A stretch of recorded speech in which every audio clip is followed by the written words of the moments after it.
Everyone. Today I'm going to be talking about Ibis Paint X for beginners.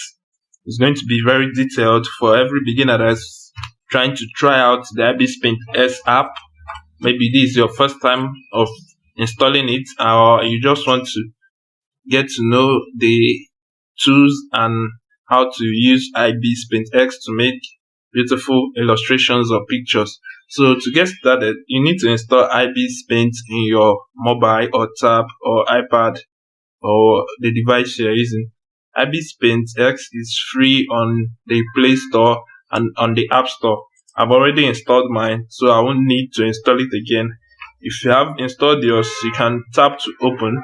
So once you open your Ibis Paint X, you are going to be directed to this interface where you have the gallery, collection, and online gallery.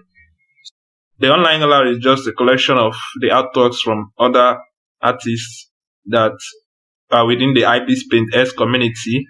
My collection are those artworks in the online gallery that you saved. Then my gallery is the collection of the artworks that you made yourself.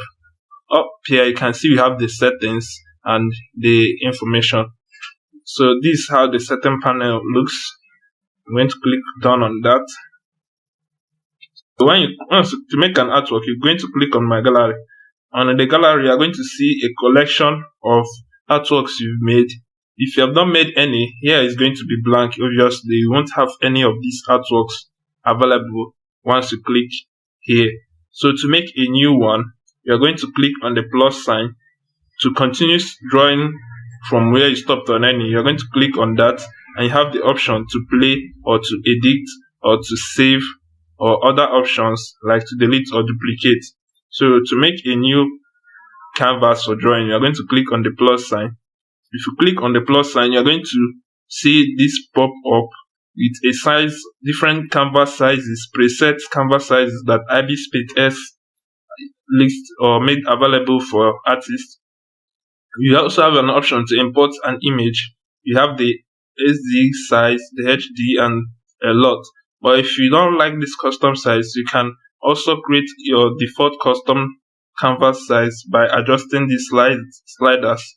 So as you can see, once you adjust it, the size of the canvas here increase or decreases. You can also type in the canvas size you want, but I'm going to use a default one for this tutorial. I'm going to use the HD size. So once you click on that, you can see this is our default canvas. So on the canvas, you're going to see a toolbar.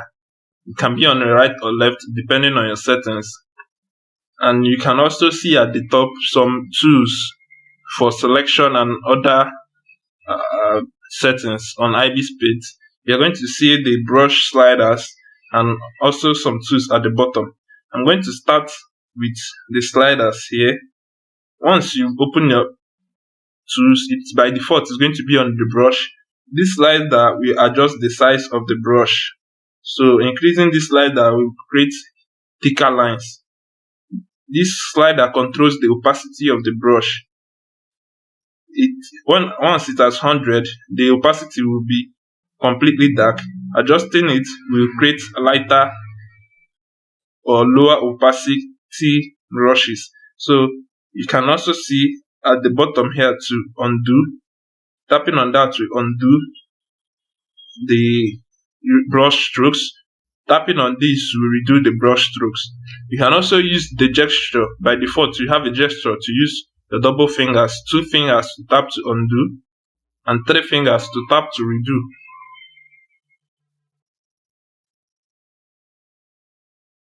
So I'm going to clean all of this.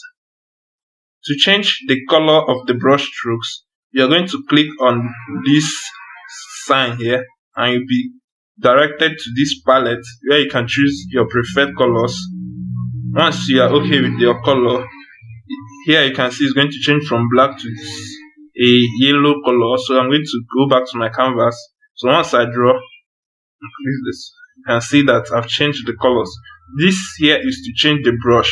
you have a lot of brushes available on Ibis Paint. Some of them are locked, and you need to watch an ad to access them for at least around 18 hours of usage. After then, you have to watch another ad to access them. You can also adjust the brush settings by adjusting these sliders, the opacity, the thickness, and the edge thickness as well. You can also use this to switch between brush and eraser. If I click on that, I'm switched into the eraser, so I can erase some of the brush strokes. I'm going to adjust this. You can also use the sliders to adjust the size and opacity of the eraser. So you can see I have a very big eraser. Using this, sliding it down will make a smaller eraser. I'm going to clean all of that. So at our toolbar at the right, we have the transform, we have the magic wand, and a lot of other tools. To emphasize on the tools, I will need to create a brush stroke. Let me select back the brush. Is on the brush now, so I'll make a heart shape. So the first tool here is the transform. Once you click on the transform, you have options to transform the brush strokes you've made or on the layer. You can see that we have the transform scale, the perspective form, and the mesh form. On the transform scale, you can use your tool, double pinch and zoom to increase the size of the brush strokes. On the perspective, you can adjust the perspective points of the artworks, while on the mesh, you can make some little tiny changes to make it perfect how you want it. So once you're okay with that, you can press the good OK sign there. Then the next one is the magic wand. The magic wand is also a selection tool which allows you to choose a color, and you can see it, I've selected the black strokes. The magic wand allows you to select a color, and also you can use these other tools to either invert the selection and the rest. The lasso tool also is a selection tool that allows you to select a portion by drawing in the lasso lines around it.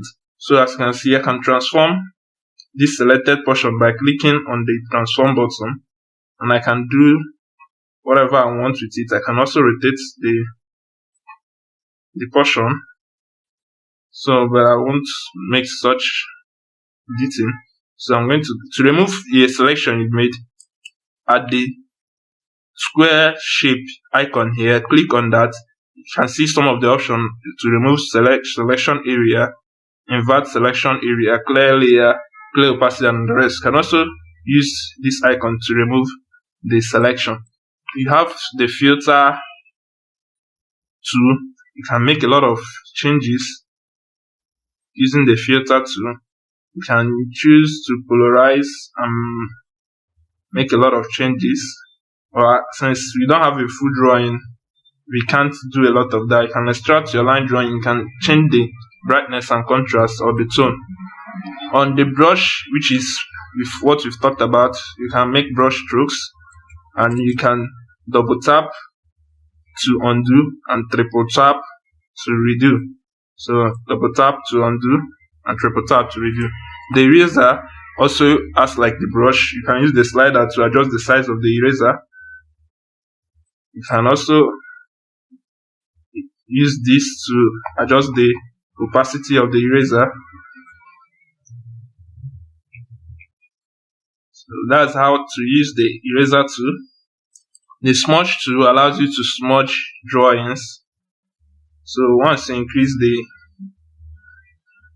can see, you can smudge the drawing using the smudge tool. The blur scenting allows you to blur out a portion of the drawing by rubbing over the brush strokes that you want to blur out. The bucket tool allows you to fill in a selected shape with a particular color. Let's say I want to fill in this shape with a red color. I'll just come over here, choosing my red color, and with the brush tool selected, we filled in the shape with the color. You can also adjust some of the bucket tool settings here, but I don't think I will need to do any of these settings for now. The text tool allows you to put a text onto the canvas. So if I want to put a text here, all I need to do is to highlight the portion where I want to add the text, and this pop-up comes up. I click on that, and here I will click on to write my text. I can say like and subscribe.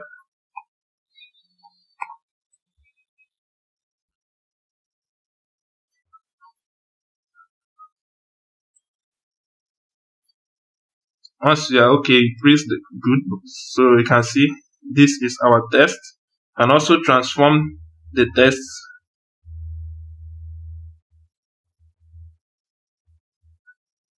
And also edit the text by clicking on that, and adjust the size and the brush strokes. So I'm going to adjust the size a little.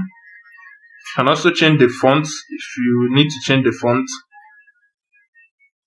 Click on that. You have a lot of fonts already pre-installed by Ibis Paint S. You can select any of your favorite fonts. You can also add the fonts, but I don't have my data connection on, so I can't add the font now. So I'm going to select one of these fonts. I'm going to send Futera, and I can press good on that. Then I can place it where I like. Once you're okay with that, you click outside, and you have your text. So you have the frame dividers. Frame dividers are usually used when you want to divide your canvas into segments. Comic artists usually use this. You can draw a line over your canvas to divide it.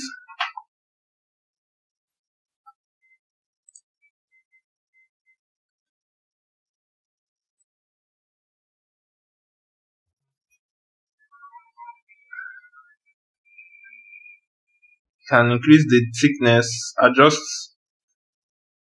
the size, and you can also change the border color of the frame.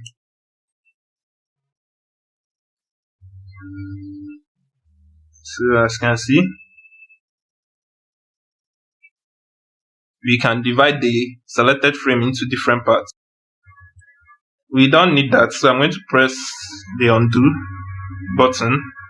So the last is the eyedropper tool. Let's say you want to get back this black color and you don't want to go to the color palette, or you don't know how to select back this particular color. You choose the eyedropper tool and you come over to the color. As you can see, the color over here have changed to a black color. Once I release that, I have a black color. I can now use my brush to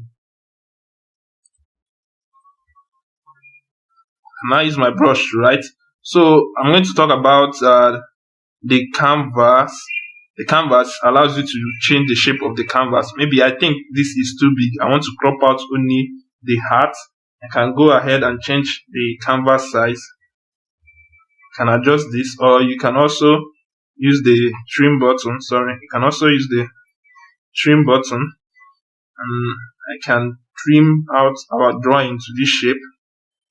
So here we have it. We have trimmed and cropped our drawing using the canvas tool. On the last portion, we have the settings.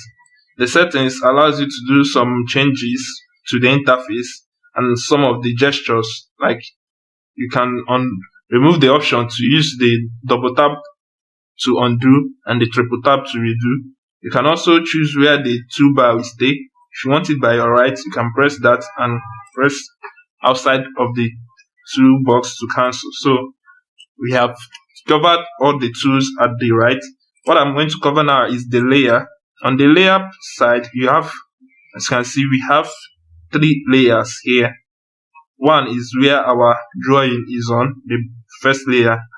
Using the eye tool, you can hide a layer. Once you hidden the layer, you can make a drawing on it. As you can see, the drawing won't appear because the layer is hidden. But if you want to see the drawing, you click on that and you can see the strokes you made on the drawing. So the next thing is the text tool. Since we added the text on our image, text usually comes with their own separate layer. They don't like staying with the layer available. So where you can merge it down so that you can work on it. It becomes a raster layer. So as you can see, it's asking us if we would like to the bottom layer to a raster layer. Once you click OK, you can now make effects and changes to the layer. As you can see, since we merged it, the two layers has become one layer. So once you can merge layers by clicking on the button here to merge layers down. The selection tool, or selection layer rather, shows us which the sections of the drawing has been selected. So once we come with the lasso tool and make a selection, as you can see, since we're in the selection layer, we can actually see the selections. But once you go to the background, we are just seeing the matching ants. But on the selection layer, you can actually see which portion you've actually selected. So to add a new layer, you are going to click on your layers, which is numbered from 1 to how many you have. Once you click on that, you can see we have another layer on top. We have two layers now, layer 1 and layer 2. You can actually delete layer 2 if you don't need it by using the delete button here. You can merge it down. This will be to transform and to mirror the layers. This is to invert the color, and you can clear the layer if you like. Let's clear the layer in 1. As you can see, we've cleared the layers, the drawing, the brush strokes within the selection. So that's it, guys. I hope this was very helpful. If you don't mind, I would like you to subscribe and like, so I will keep dropping contents like this. Hope you enjoyed it. Have a very eventful day ahead. Don't forget to like and subscribe. Let's help the channel grow. Stay safe and stay healthy.